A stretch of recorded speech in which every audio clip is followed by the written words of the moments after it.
Oh, look, it's my Supra. But it's sitting a little high right now because we went to start it. And we got a little bit of a fuel leak. I don't know why. I just put a new fuel line on it. Go ahead.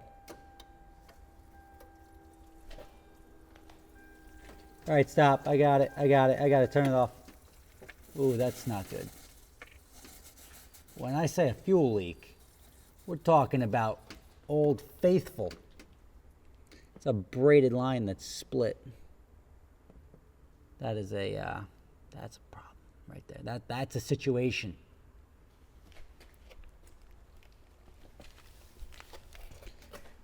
Yeah. Talk about chewing through gas. That'll do it. Well, got to go back to Finish Line Factory and get another line. The problem is that line sucks to get to. This is the new Finish Line Factory line. How did both of my braided lines go bad? Just from sitting for a year. I mean, I guess it's been sitting for longer than a year, but still. Where does that line go? Goes down to the fuel filter, the inline filter down there. All right, fun stuff. I guess I'm not driving the Supra today. You know, guys, I was just about to road trip this thing. About to drive it to LA. Just kidding.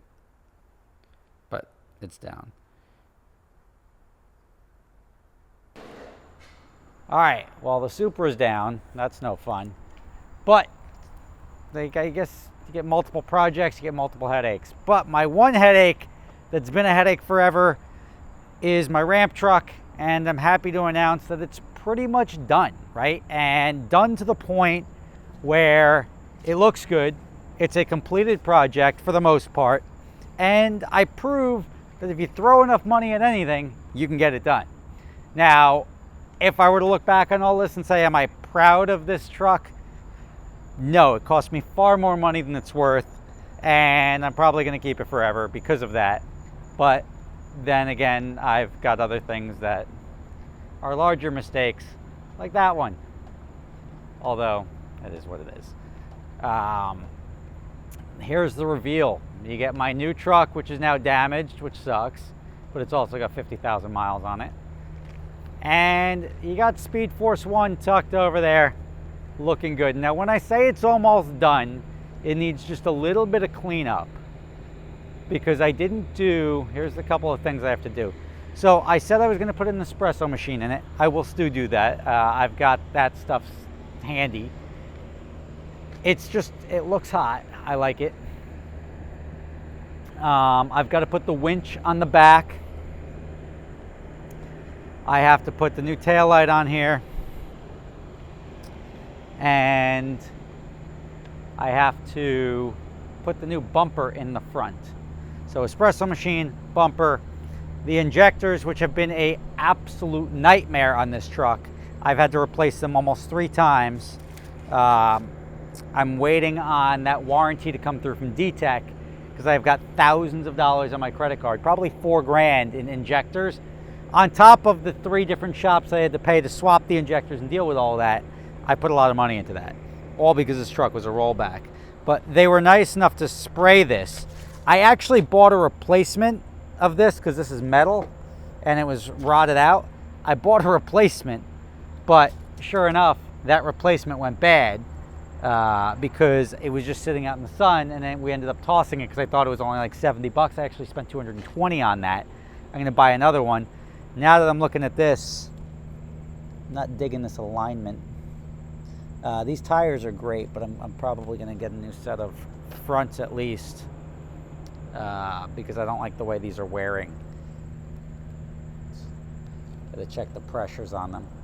Let me see if the other one's as bad on this side. No, this is wearing much better. But I gotta check the pressures over there. But the truck itself, I think, is looking proper. Oh, how can I forget?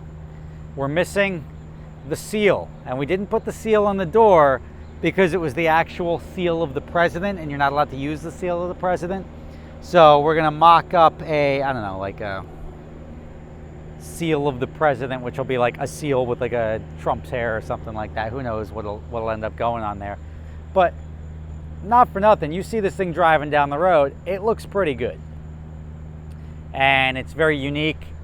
It stands out, and you load any of my cars on the back of it, and I think you're turning some heads. So this is one of those realities that actually took longer than it should have, which is most of them, but got her done. Looks like somebody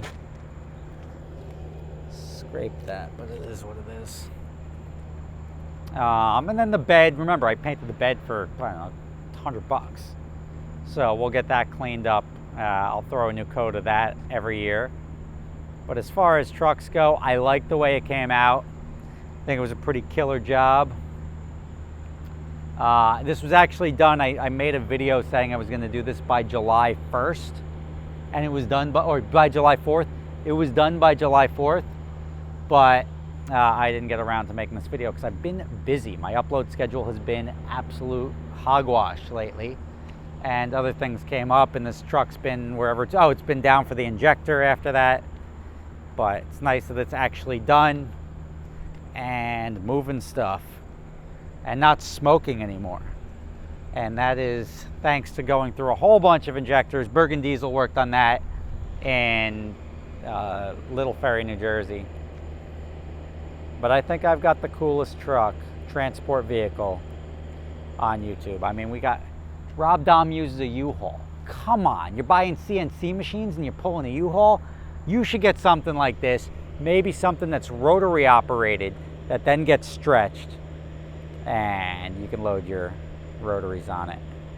But lose the U-Hauls. That's not a proper way for a car guy to move a car. This is a proper way for a car guy to move a car. Well, actually, this is a proper way for a car guy to move a car.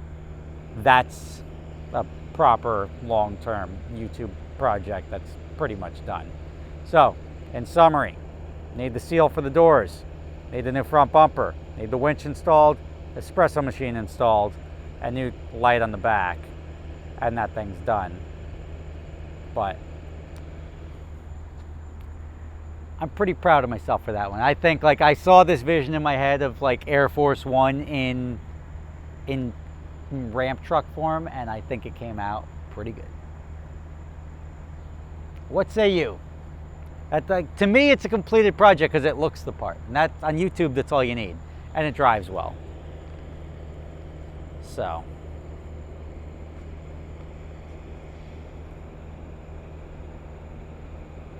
So you guys are familiar with my other company, Adventure Drives, right? Well, we're going to be going to Scotland in October. We're going to be doing Scotch distilleries, playing golf at St. Andrews if you want to do that, walking around, seeing lakes, waterfalls, driving the North Coast. It's going to be an amazing trip. Prices start as low as $2,500 per person for the shorter trip in Scotland. If you're interested in going, check out the link in the description.